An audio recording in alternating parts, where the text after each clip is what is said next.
this video, I'm going to take a look at solving this system of equations with some decimals. There is a number of different ways you can go about doing this. There's the brute force way, where you just solve for x, you start moving things around, you deal with the decimals as is. That's one way. That's, quite honestly, that's probably what I would have done if I wasn't making this video. Like, if I was just presented with this problem, I'd just deal with the decimals. We have calculators, like, you don't have to worry about it. But if you're like, you know what, I don't want to deal with decimals, you could translate this into bigger numbers. And what I mean by that is get rid of the decimals by multiplying by 10 or 100 or whatever you need to multiply by to get rid of the decimals. That makes the numbers a little bit bigger. So maybe that's a problem. Like, I don't know. I don't know what the best method is, but it's all personal preference. But I was, before I started recording this video, I was just going back and forth in my head. Like, do I want to just use brute force? Do I want to just solve for, like, what I was thinking of? Let me just solve for x here. Let me just divide all of these by 0.1, getting x equals this. Take that x value, substitute it into here.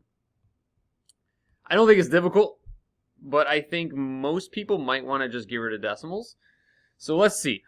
Let's get rid of decimals.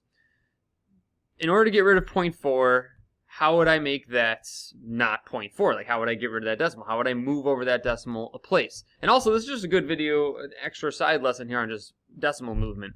If I wanted to move over this decimal, I'd need to multiply by 10. So I'm going to multiply both of everything here by 10 to get rid of the decimal. So that's going to be 10 times 6 is 60x. 10 times 4y is 40y minus 4.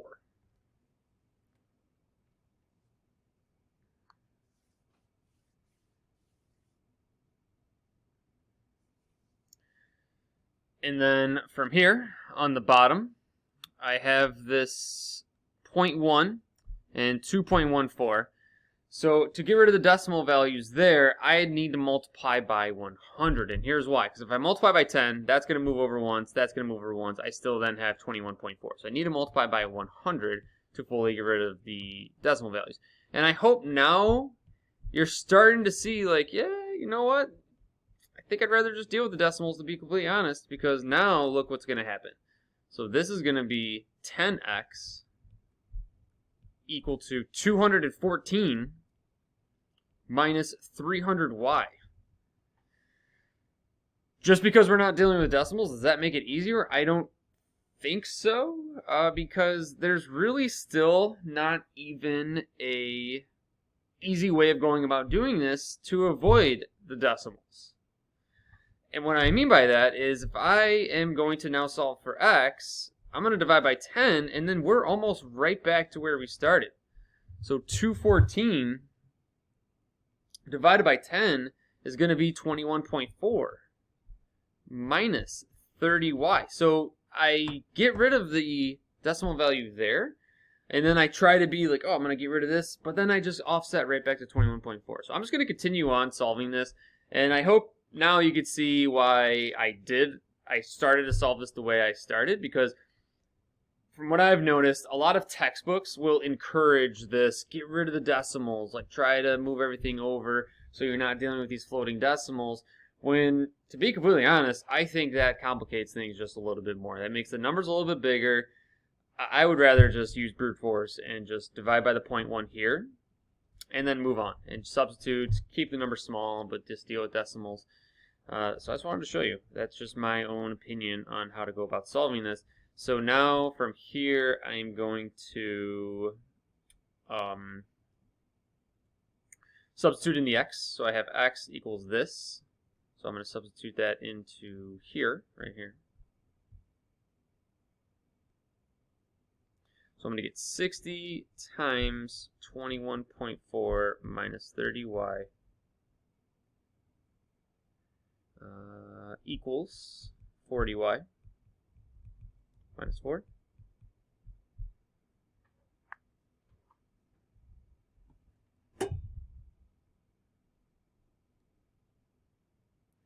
$60 times 21.4 is 1284 minus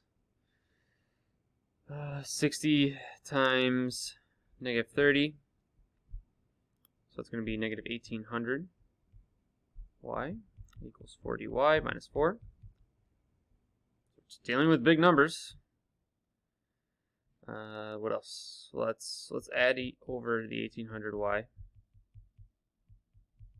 And then I'm going to add 4 over here. So 1288 equals 1840y. This is so messy. I don't like dealing with these bigger numbers. 1840 y equals 1288 divided by 1840. So y equals 0.7. So that's why. And I wanted you to see that. That's why. The y equals 0.7. The y value is equal to a decimal. So we can't even make our lives easy by wiping out the decimals. But time and time again, I do see a lot of focus on trying to get rid of decimals. So I wanted to use this as a good example as not always the best approach in some scenarios. So let's continue on. So I have my y value. Now I'm going to substitute it into here. So I have x equals 21.4 minus 30 times the y value of 0.7.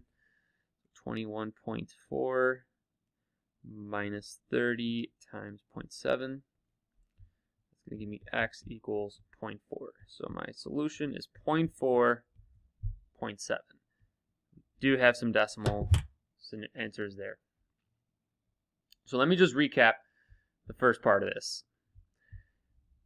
I'm looking at this problem.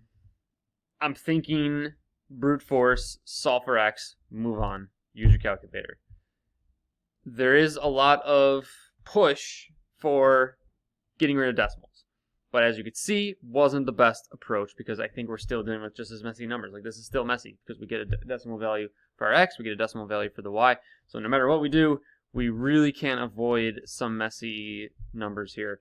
If you have any sort of suggestions on how you would go about solving this, please leave a comment because I'm open to hearing many different solutions because I know there's a lot of different ways that I'm not explaining here. I'm trying to show you 2 different ways of just solving for x and then moving on with things, or get rid of decimals and then see if that helps a little bit. So if you have another suggestion, please let me know. But that's going to do it for this one.